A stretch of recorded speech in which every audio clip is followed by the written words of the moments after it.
네, 계속해서 새 대통령 집무실이죠. 서울 용산으로 가보겠습니다. 윤석열 대통령 오늘 0시에 용산 대통령실 지하 벙커에서 군 통수권자로서 첫 직무를 시작했습니다. 오늘 종일 용산과 여의도, 신라호텔 등을 오가면서 대통령 임기 첫날 일정을 이어갑니다. 용산 새 대통령실에 YTN 취재진 나가 있습니다. 현장 연결합니다. 홍주혜 기자, 박성 기자. 네, 저희는 지금 서울 용산 새 대통령실 앞에 나와 있습니다. 정치부 박석영 기자와 함께 윤석열 대통령의 임기 첫날 용산 이야기를 좀 더 자세히 나눠보겠습니다. 윤석열 대통령의 임기가 공식적으로 오늘 0시에 시작된 거잖아요. 이때 첫 공식 일정도 개시했습니다. 이 역시 이곳 용산 대통령실에서 이루어졌죠. 네, 오늘 0시 대통령 집무실 지하에 있는 국가위기관리센터 상황실에서 합동참모본부 보고를 받으면서 공식 직무에 돌입했습니다. 안보 공백 우려를 불식시키려는 의도도 담긴 것으로 보이는데요. 이후 사저로 돌아갔다가 오늘 아침 국립현충원으로 왔습니다. 그리고 또 국회 취임식을 마치고 이곳으로 왔는데요. 이곳으로 향하면서 윤 대통령이 어떤 발언을 했는지 직접 들어보겠습니다. 국민이 다 함께 잘 사는 이 나라를 위해서 우리가 한번 신나게 일해 봅시다. 한번 열심히 한번 신나게 우리 같이 한번 뛰어봅시다. 자, 같이 하실 거죠? 네, 첫 번째로 결재한 건 한덕수 국무총리 후보자 임명 동의안 제출 건입니다. 또 기재부 등 7개 부처의 장관도 임명했고요. 그 뒤엔 각국의 취임 경축 사절과 면담을 이어갔습니다. 해리스 미국 부통령의 남편인 더글러스 엠호프 변호사를 단장으로 하는 미국의 축하 사절단과 기시다 일본 총리의 특사로 파견된 하야시 일본 외무성 장관 등을 만났습니다. 지금은 국회로 돌아갔지만 다시 용산으로 돌아와서 중국 경축사절 싱가포르 대통령과도 만날 예정입니다. 네, 용산 집무실 뉴스를 전해드리는 저희도 아직 익숙하지가 않습니다. 초대 대통령인 이승만 전 대통령부터 청와대를 벗어났던 대통령이 없었기 때문일 텐데요. 윤석열 대통령이 이런 전례를 깨고 집무실을 옮긴 까닭이 무엇인가요? 네, 윤 대통령이 지난 3월 20일 대통령 집무실 이전 계획을 발표하면서 했던 발언에 이 의미가 함축돼 있는데요. 들어보겠습니다. 결단하지 않으면 제왕적 대통령제에서 벗어나기 어렵습니다. 일단 이 공관이 의식을 지배한다고 저는 생각합니다. 네, 청와대로 들어가지 않음으로써 제왕적 대통령제를 종식시키겠다고 선언한 건데요. 대신 국민과의 교감과 소통을 강화하겠다고 강조했습니다.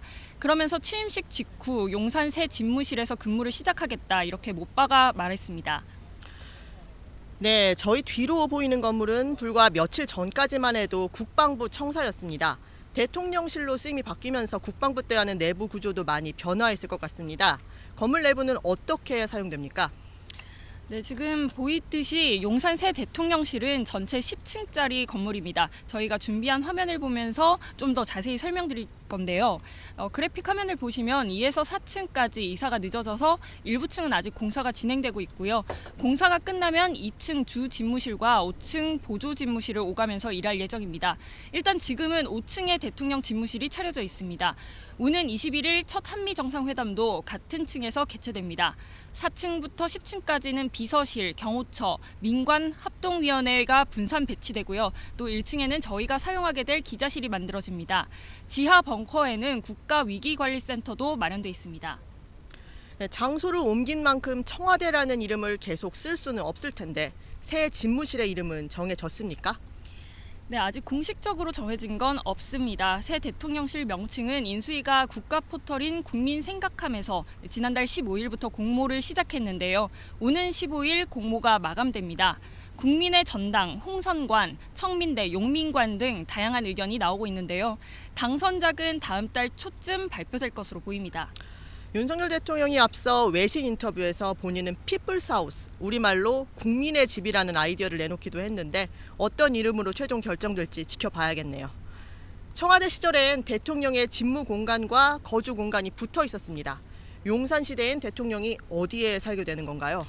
네, 애초 육군 참모총장 공관이 새 대통령 관저로 검토됐었는데요. 너무 낡아가지고 최종 후보에서는 제외됐습니다.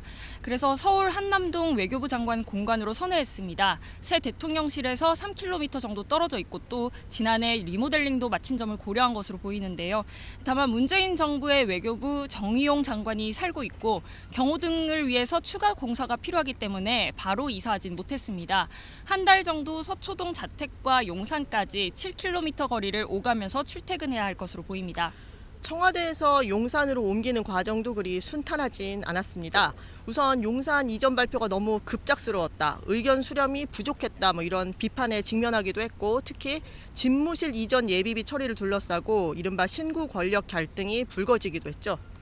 네, 윤 당시 당선인이 이전 계획 브리핑을 한 바로 다음 날 청와대가 곧바로 안보 공백이 우려된다 이렇게 제동을 걸었습니다. 대선 19일 만에 이뤄진 만찬에서 당시 문 대통령이 예산을 살펴서 협조하겠다 이렇게 말을 하면서 돌파구가 생겼는데요. 뇌관이었던 예비비 규모도 애초 윤 대통령 측이 요구했던 496억에는 못 미쳤지만 정부가 360억을 우선 지출하기로 하면서 갈등이 봉합되는 듯 했습니다. 하지만 이후 문 대통령은 용산 이전이 꼭 필요하냐면서 반대 입장을 재확인했습니다. 인수위도 남은 임기 동안 책무를 다해야 한다 입장을 발표하면서 각을 세웠습니다. 이제 새 정부 앞에 놓인 과제들에 대해 얘기해 보겠습니다. 앞서 인수위원회가 새 정부의 110대 국정 과제를 내놓기도 했는데, 윤석열 정부가 국정을 운영하면서 중점을 둬야 할 것들이 있다면 무엇이 있을까요?